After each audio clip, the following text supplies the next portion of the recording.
Oui, mesdames et messieurs, la victoire est possible.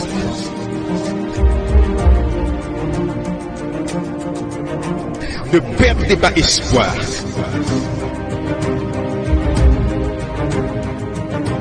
Nous continuons d'avancer. La vie vous met à genoux, mais refusez de rester au sol. Il est vivant. Il est vivant.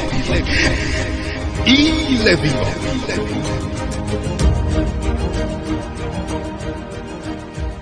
Mesdames et messieurs, RJV vous présente votre conférence biblique Voici ton Dieu.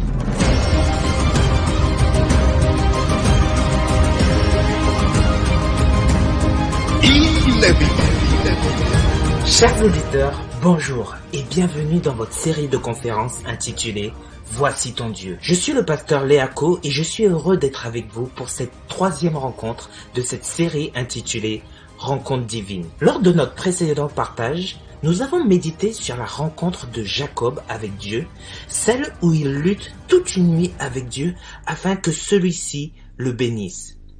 Nous avons vu qu'il nous faut nous aussi lutter avec Dieu dans la prière avec persévérance, qu'il nous faut réclamer sa présence et ses bénédictions dans nos vies selon ses promesses, et qu'il nous faut nous battre malgré les coups pour ce qui nous est cher. Aujourd'hui, la rencontre divine que je souhaite partager avec vous est celle de Moïse avec Dieu, celle où Dieu révèle son nom à Moïse. Avant de continuer ce partage, je vous invite à prier avec moi afin que Dieu nous conduise par l'Esprit Saint dans toute la vérité. Prions. Notre Père qui es aux cieux, que ton nom soit sanctifié, que ton nom soit reconnu pour sacré. Merci de nous révéler qui tu es au travers des Saintes Écritures. Père, remplis-nous de l'Esprit Saint au nom de Jésus afin qu'il nous conduise selon ta promesse dans toute la vérité. C'est au nom de Jésus que nous t'avons prié, Père. Amen. Comme je l'ai annoncé, nous allons partager aujourd'hui sur l'histoire de Moïse. Moïse était un Israélite. Il était né en Égypte, dans un contexte d'esclavage et de persécution. Alors qu'il n'avait que 3 mois, il fut recueilli au bord du Nil par la fille du Pharaon et il grandit dans le palais du Pharaon. Mais Moïse était très attaché à ses origines, au point qu'un jour, alors qu'il avait 40 ans, il tua un Égyptien qui frappait un Hébreu. Puis il s'enfuit dans le désert pour ne pas être mis à mort par le Pharaon. Après 40 ans passés dans le désert, à l'âge de 80 ans, alors que Moïse déplaçait le troupeau de son beau-père, il vit un buisson en feu, mais il ne se consumait pas. Il s'approcha alors du buisson pour voir ce phénomène extraordinaire et alors, du milieu du feu, Dieu appela Moïse afin de l'envoyer libérer son peuple. Mais Moïse eut peur. Il ne savait pas comment réaliser cette mission et chercha des excuses pour ne pas y aller. C'est dans cet échange que Moïse demanda à Dieu son nom. Nous trouvons cette demande de Moïse à Dieu dans le livre d'Exode, au chapitre 3 et au verset 13 et 14. Nous lisons. Moïse dit à Dieu, « J'irai donc vers les enfants d'Israël et je leur dirai, « Le Dieu de vos pères m'envoie vers vous. Mais s'ils me demandent quel est son nom, que leur répondrai-je » Dieu dit à Moïse, « Je suis celui qui suis. » Et il ajouta, « C'est ainsi que tu répondras aux enfants d'Israël. Celui qui s'appelle « Je suis » m'a envoyé vers vous. » Ce récit où Dieu donne son nom à Moïse est un récit essentiel et précieux pour découvrir qui est Dieu. Essentiel parce qu'on ne peut pas connaître une personne sans connaître son nom. Je ne peux pas dire que telle personne est mon meilleur ami ou mon père sans connaître son nom. On voit l'importance de connaître le nom d'une personne même chez les tout petits. En effet, en général, la première question qu'un enfant pose à quelqu'un qu'il souhaite connaître est « Comment tu t'appelles ?» Nous ne pouvons pas dire connaître réellement une personne lorsque nous ne connaissons pas son nom. Cela est d'autant plus vrai dans la Bible que, dans la culture hébraïque, le nom d'une personne définit en quelque sorte son identité même et sa nature. C'est ainsi que nous comprenons que lorsque Jésus donne un nouveau nom à Pierre ou à Paul, il leur donne en fait une nouvelle identité. Ainsi, pareillement, le nom de Dieu nous révèle dans une certaine mesure sa nature et son identité. Bien plus, dans la pensée hébraïque et biblique, une personne est d'une certaine manière rendue présente par la prononciation de son nom. Ainsi, lorsque l'on invoque le nom de Dieu, Dieu se rend présent à nous, ou plutôt, nous entrons dans sa présence par la prononciation de son nom. Cependant, Lorsque nous analysons le texte biblique, nous nous rendons compte que ni Moïse, ni le peuple d'Israël, ni le patriarche Jacob ne connaissaient le nom de Dieu. En effet, lorsque Jacob lutta avec Dieu, lui qui est le père de tout le peuple d'Israël, il avait conscience qu'il avait lutté avec Dieu, mais à la fin de cette lutte, il demanda à Dieu, « Fais-moi, je te prie, connaître ton nom. » Mais cette fois-ci, Dieu lui répondit, « Pourquoi demandes-tu mon nom ?» Et il le bénit là, et il ne donna pas son nom. On voit ce texte dans Genèse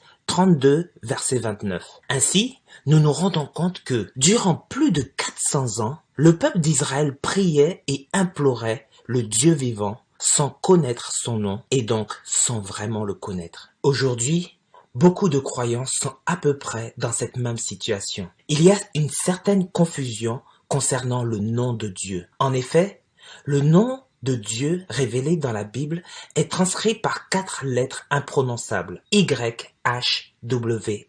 On appelle ces 4 lettres le tétragramme. La prononciation de ce nom a peu à peu été oubliée car la tradition juive, par peur de prononcer le nom de Dieu en vain, a peu à peu cessé de le prononcer à partir de l'époque perse, en le remplaçant dans la lecture publique des textes par les mots Adonai qui signifie Seigneur ou Elohim qui signifie Dieu. Du coup, aujourd'hui encore, on hésite sur la prononciation du nom de Dieu. Les premières études pour retrouver la prononciation du nom de Dieu ont donné le nom Jéhovah. Mais après des études plus poussées, la majorité des linguistes spécialistes dans le domaine optent aujourd'hui pour les prononciations Yahweh ou Yahvé. Ainsi, Jéhovah, Yahweh ou Yahvé sont 3 propositions de prononciation du même nom divin, sur lesquelles on hésite encore. Cependant, si dans l'Ancien Testament, la quasi-totalité des cas où l'on parle du nom de Dieu se réfère à ce tétragramme, dans le Nouveau Testament, c'est le nom de Jésus qui prend le devant de la scène. C'est le nom de Jésus qui est invoqué sur la communauté chrétienne comme le nom de Dieu l'était sur Israël. Nous le voyons dans Jacques 2, verset 7. Dans le Nouveau Testament, le nom de Jésus est le nom par excellence. C'est au nom de Jésus que les apôtres parlent et agissent. C'est au nom de Jésus que nous prions. C'est pour le nom de Jésus que les disciples sont persécutés. C'est au nom de Jésus que Paul chasse les démons. Et en Philippiens 2, 5 à 11, Jésus reçoit le nom qui est au-dessus de tout nom, celui de Seigneur, nom qui justement était utilisé dans l'Ancien Testament pour remplacer le nom de Dieu le Père. Ainsi, cette rencontre divine de Moïse avec Dieu nous révèle le Dieu qui s'appelle Je suis, le Dieu qui est à l'origine de toutes choses, le Dieu de l'existence, le Dieu qui est, qui était et qui vient, le Dieu éternel qui nous a été révélé par Jésus-Christ notre Seigneur. Jésus qui lui-même dit dans Jean 8, verset 24, version Nouvelle Bible Second, « Si vous ne croyez pas que moi, je suis, vous mourrez dans vos péchés. » Si aujourd'hui encore il y a une confusion ou une hésitation sur comment prononcer le nom de Dieu révélé dans l'Ancien Testament, le Nouveau Testament ne montre aucune hésitation. Jésus est le seul nom par lequel nous devions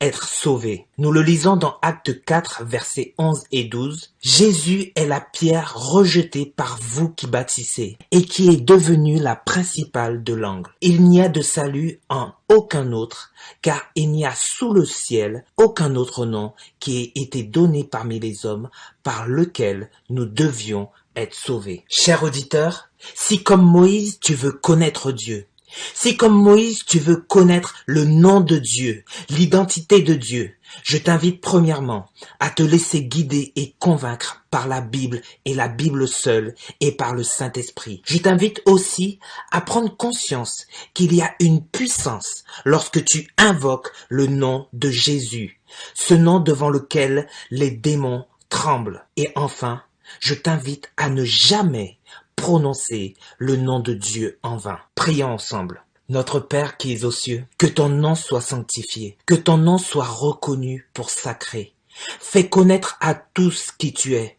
Garde-nous, Seigneur, de prononcer ton nom en vain. Manifeste-toi dans nos vies. C'est au nom de Jésus-Christ que nous te prions, Père. Amen. Chers auditeurs, que la grâce du Seigneur Jésus-Christ, l'amour de Dieu et la communion de l'Esprit Saint soit avec vous tous. Amen.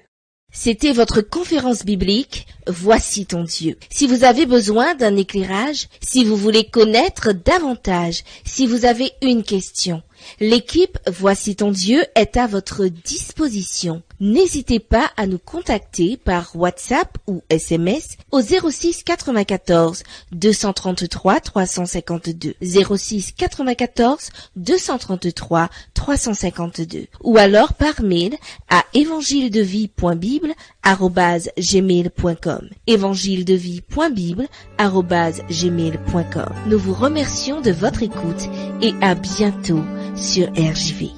Tout est noir autour de toi, tu cherches ton chemin.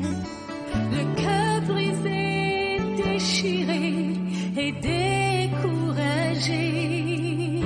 Je sais ce n'est pas facile, je comprends ce que tu vis. Tu te crois abandonné à combattre une armée. Dieu a un plan pour toi, Dieu a un plan.